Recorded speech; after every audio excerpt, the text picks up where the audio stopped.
this is the button the student would click in order to record a video for you, the teacher. So it's that simple. They open the page, they click over here on this button, right?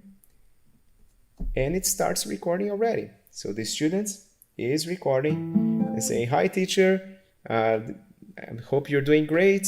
This week I did this, I did that, it was fun, we spent time with the grandkids and did that, and and talk, normally." And then they would also say, "All right, so I worked on what you did, here's my attempts, I'm gonna start with a measure, blah, blah, blah, and then this is what I was working on. I found it difficult to move from the wrist over here to there, I had to think also about my arm as I was doing this, and so I had to do this for a long time, but I think I got it," and show, and then, and imagine like the student is showing, right? And then they send it to you. All right, so the student is, after they are done, they have a maximum of 15 minutes to send the lesson. No longer than that, because 15 minutes is more than enough for the teacher to know, for the student to present what they've accomplished during that week.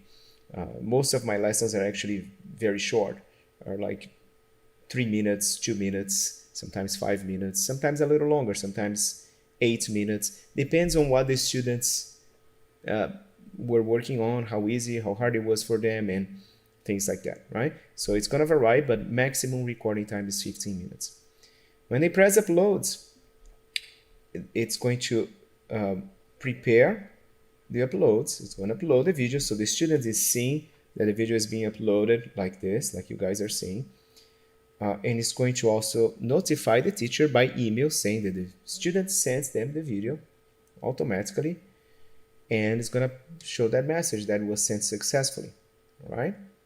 So I'm going to show you now how it would look like from the teacher's perspective. So from the teacher's perspective, after they click at the link at their email, it's going to take them to the lesson itself. All right? So this is the teacher's perspective. And they're going to see this button here in green, which says Play Student's Submitted Video.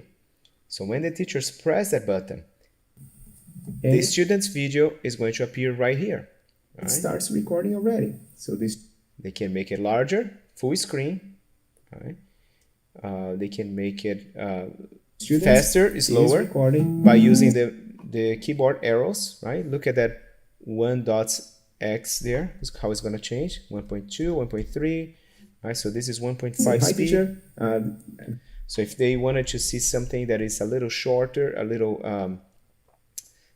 that specific session that the student was showing, but in slow motion, working on, so they can analyze exactly the micro movement that the student is doing on that specific session. They would be able to do that by adjusting the speed. That's why I have that feature over there.